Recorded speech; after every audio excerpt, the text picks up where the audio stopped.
نحمده ونصلي ونسلم على رسوله الكريم اما بعد فاعوذ بالله من الشیطان الرجیم بسم اللہ الرحمن الرحیم السلام علیکم ورحمۃ اللہ وبرکاتہ۔ آج ہم انشاءاللہ سورہ فلق کی تجوید دیکھیں گے۔ اعوذ باللہ من الشیطان الرجیم بسم اللہ الرحمن الرحیم قل اعوذ برب الفلق من شر ما خلق ومن شر غاسق اذا وقب ومن شر النفاثات في العقد ومن شر حاسد اذا حسد۔ بسم اللہ الرحمن الرحیم قل اعوذ برب الفلق من شر ما خلق ومن شر غاسق اذا وقب ومن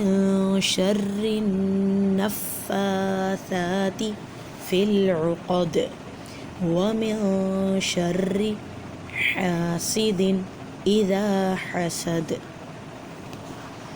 آج انشاءاللہ ہم نماز کے اندر درود ابراہیمی دیکھیں گے۔ درود ابراہیمی کے حوالے سے پہلے چند باتیں بتانا لازمی اور ضروری ہے۔ سوالات آتے ہیں کہ درود ابراہیمی جو ہے یہ ہم نماز میں ادا کرتے ہیں تو باقی اوقات کے اندر ہم جو باقی درود پاک پڑھتے ہیں اس کا کیا معاملہ ہے؟ تو بات یہ ہے کہ درود ابراہیمی خود حضور نبی کریم صلی اللہ تعالیٰ علیہ وآلہ وسلم نے اپنے اصحاب کو ترتیب دے کر تلقین فرمائی کہ یہ نمازوں میں شامل کریں۔ وجہ اس کی یہ ہے کہ جیسا کہ ہم سب کو اپنے آباء و اجداد سے محبت ہوتی ہے، چاہت ہوتی ہے، لگاؤ ہوتا ہے اور ہم ان کو ہمیشہ یاد رکھنا چاہتے ہیں، بالکل اسی طرح حضرت ابراہیم علیہ السلام آپ نبینا علیہ الصلوۃ والسلام کے جد امجد ہیں، آپ آل ابراہیم میں سے ہیں، اولاد اسماعیل میں سے ہیں اور دعائے ابراہیم بھی ہیں۔ حضور نبی علیہ الصلوۃ والسلام حضرت ابراہیم علیہ السلام کی دعا بھی ہیں کہ جب وہ بیت اللہ کی تعمیر کر رہے تھے تو انہوں نے دعا کی تھی کہ اے پروردگار میری اولاد میں سے ایک ایسا رسول مبعوث فرما جو تیری آیتیں پڑھ پڑھ کر سنائے اور لوگوں کو حکمت اور دانائی سکھائے۔ تو لہٰذا حضور نبی علیہ الصلوۃ والسلام حضرت ابراہیم علیہ السلام کی دعا بھی ہے، اسی لیے آپ نبی کریم صلی اللہ تعالیٰ علیہ وآلہ وسلم نے اس طرح درود پاک ترتیب دیا کہ آپ نبینا علیہ الصلوۃ والسلام، آپ کی آل، حضرت ابراہیم علیہ السلام اور ان کی آل پر درود جو ہے وہ بھیجا جاتا رہے گا، اور سب سے افضل کائنات کا درود درود ابراہیمی ہے۔ اس کے علاوہ جتنے بھی درود پاک ہیں ان کی قدر، ان کی قیمت اور ان کی اہمیت اپنی جگہ بالکل بجا ہے، کیونکہ یہ وہ درود پاک ہیں جو مختلف ادوار میں مختلف مواقعوں پر اولیاء کرام، بزرگان دین، ائمہ کرام اپنی محبت، اپنی چاہت، اپنی الفت کا انہوں نے اظہار کیا، اور اس اظہار کو جب انہوں نے الفاظ کی شکل دی تو وہ عربی زبان کے اندر درود پاک کی طرح کتابوں کے اندر محفوظ ہو گئے، اور ہر درود پاک کی اپنی کوئی نہ کوئی خاصیت ہے۔ کوئی درود پاک بیماریوں کے لیے ہے، کوئی درود پاک مسائل کے لیے ہے، کوئی درود پاک بچیوں کی شادیوں کے لیے ہے۔ جس طرح ایک درود پاک درود تنجینا، جس کو ہم تنجینا کہتے ہیں، تنجینا نہیں ہے بلکہ تنجینا ہے، مطلب اس کا یہ ہے نجات دینے والا درود پاک۔ کسی بھی چیز سے آپ بیماری میں ہو، پریشانی میں ہو، الجھن میں ہو، رکاوٹ میں ہو، اور آپ اس کے لیے نیت کر لیں کہ انشاءاللہ میں اس کو 1000 بار، 1100 بار یا کم سے کم 313 بار، یا پھر اس طرح کا معمول بنا لیں کہ روزانہ تھوڑا تھوڑا پڑھتے رہیں، اور ایک ہفتے تک یعنی جمعے سے جمعے تک آپ کا 1100 بار درود پاک ہو جائے، درود تنجینا۔ اس کی جو روایت ہے وہ کچھ اس طرح ہے کہ ایک اللہ کے ولی جو ہیں جب وہ سفر کر رہے تھے پانی کے جہاز کا،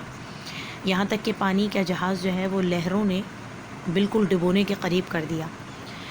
یہاں تک کہ یہ جو اللہ کے ولی ہیں، جو بزرگ ہیں، ان کو کشف ہوا اور حضور نبی علیہ الصلوۃ والسلام کی زیارت مبارکہ ہوئی، اور اس میں حضور نبی علیہ الصلوۃ والسلام نے ان کو کچھ الفاظ سکھائے۔ جب ان کا وہ کشف مکمل ہوا تو انہوں نے تمام بیڑے والے یعنی جو جہاز والے تھے ان کو وہ الفاظ سکھائے،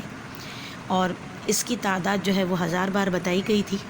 لیکن ابھی انہوں نے 300 یا پھر اس سے بھی کچھ کم ہی پڑا تھا، یہاں تک کہ ان کا جہاز طوفان سے باہر آ گیا۔ جب سے اس کا نام درود تنجینا پڑ گیا، اور آج تک لوگ اس کو اپنے مسائل اور اپنی بیماریوں اور پریشانیوں کے لیے پڑھتے ہیں، اور الحمدللہ اس کا حل ان کو مل جاتا ہے۔ تو اب یہ درود پاک جو ہیں جتنے بھی ہیں یہ سب بہت ہی متبرک ہیں اور بہت ہی قابل قدر ہیں، اور اپنے اپنے مسائل کے لیے ان کو پڑھا جا سکتا ہے، لیکن نماز کے اندر اور نماز کے باہر بھی سب سے افضل درود ابراہیمی ہے۔ بلکہ میری ایک لسنر ہیں جو ماشاءاللہ انہوں نے مجھ سے بات کی، ہماری بینش بھابھی ہیں، میری جٹھانی بھی لگتی ہیں، انہوں نے ماشاءاللہ مجھ سے اتنا خوبصورت اپنے الفاظ بیان کیے کہ میں اس طرح حضور نبی علیہ الصلوۃ والسلام پر درود و سلام کے نذرانے پیش کرتی ہوں، اور ان کے وہ الفاظ اتنے خوبصورت تھے کہ میں چاہوں گی کہ میں انہی کی وائس جو ہے وہ کسی دن انشاءاللہ کلاس میں آپ کے سامنے رکھوں اور آپ اس کو سنیں، اور اس کے بعد ہمارا بھی دل چاہے، ہمیں بھی اس بات کی ترغیب ہو کہ ہم بھی حضور نبی علیہ الصلوۃ والسلام پر الفاظ بدل کر، الفاظ کے موتی بدل کر اپنی زبان میں درود پاک بھیجیں انشاءاللہ۔ تو آئیے درود ابراہیمی کی جانب بڑھتے ہیں۔ اللہم صلی علی محمد وعلی آل محمد کما صلیت علی ابراہیم وعلی آل ابراہیم انک حمید مجید۔ اللہم بارک علی محمد وعلی آل محمد کما بارکت علی ابراہیم وعلی آل ابراہیم انک حمید مجید۔ اے اللہ سلامتی نازل فرما حضرت محمد مصطفیٰ صلی اللہ تعالیٰ علیہ وآلہ وسلم پر، اور حضرت محمد مصطفیٰ صلی اللہ تعالیٰ علیہ وآلہ وسلم کی آل پر، جس طرح تو نے سلامتی بھیجی حضرت ابراہیم علیہ السلام پر اور حضرت ابراہیم علیہ السلام کی آل پر، بے شک تو تعریف کیا گیا بزرگ ہے۔ الہی برکت بھیج حضرت محمد مصطفیٰ صلی اللہ تعالیٰ علیہ وآلہ وسلم پر اور حضرت محمد مصطفیٰ صلی اللہ تعالیٰ علیہ وآلہ وسلم کی آل پر، جس طرح تو نے برکت بھیجی حضرت ابراہیم علیہ السلام پر اور حضرت ابراہیم علیہ السلام کی آل پر، بے شک تو تعریف کیا گیا بزرگ ہے۔ انشاءاللہ کل ہم نماز کے اندر دعا دیکھیں گے، 2 دعائیں ہم انشاءاللہ تجوید کے ساتھ ٹھیک کریں گے۔ آج آپ کے لیے ایک ٹاسک ہے،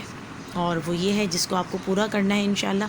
کہ آگے آپ نے، ویسے تو الحمدللہ مجھے معلوم ہے کہ میرے پاس بہت سی خواتین ایسی ہیں جو آگے کلاسز کو بڑھا رہی ہیں، کیونکہ یہ بھی ایک صدقہ جاریہ ہے، یہ بھی ایک کار خیر ہے، اور یہ بھی ایک صدقہ جاریہ کی نہر ہے جو اگر آپ نے کھود دی، اور کسی کی سورہ فلق، سورہ کوثر، یا کسی کا درود ابراہیمی، یا کسی کی اتحیات ٹھیک ہو گئی، جب تک وہ پڑھتا رہے گا اور وہ حیات رہے گا، اور وہ آگے کسی کو سکھا دے گا، اور وہ حیات رہے گا جو آگے سے آگے بڑھتا رہے گا، جیسے میں آپ کو سکھا رہی ہوں، آپ آگے سکھا رہی ہیں، لیکن جہاں تک یہ سلسلہ پھیلتا رہے گا پہلے بھیجنے والے کو اس کا ثواب حاصل ہوتا رہے گا انشاءاللہ۔ لہٰذا صدقہ جاریہ کی نہر کھودیں، اور آج سے کم از کم 3 یا 5 لوگوں کو کلاسز جو ہیں وہ شیئر کرنا شروع کریں،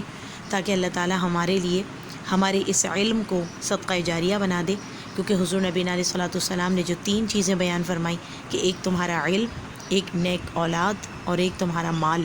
جو تم نے اللہ کی راہ میں لگایا، یہ تینوں صدقہ جاریہ یعنی ہمیشہ جاری رہنے والا صدقہ ہے۔ لہٰذا اس صدقہ جاریہ کو کریں، اور اللہ تعالیٰ ہم سب کا حامی ناصر ہو۔ انشاءاللہ کل نئی کلاس کے ساتھ ملاقات ہوگی۔ اللہ تعالیٰ ہمیں اور تمام عاشقان رسول صلی اللہ تعالی علیہ وسلم کے لیے، جو حضور نبی علیہ الصلاۃ والسلام کی ناموس کے لیے، آپ کے نام کے لیے، آپ کے جھنڈے کے لیے، آپ نبی علیہ الصلاۃ والسلام کی حرمت کے لیے کھڑے ہوئے ہیں، اللہ تعالیٰ تمام کو ہمت دے، طاقت دے اور طویل نیکیوں والی زندگی عطا فرمائے، اور حرمت رسول صلی اللہ علیہ وسلم اور ناموس رسول صلی اللہ علیہ وسلم کا جذبہ ہمارے دلوں میں بھی بیدار فرمائے۔ آمین، اللہم آمین۔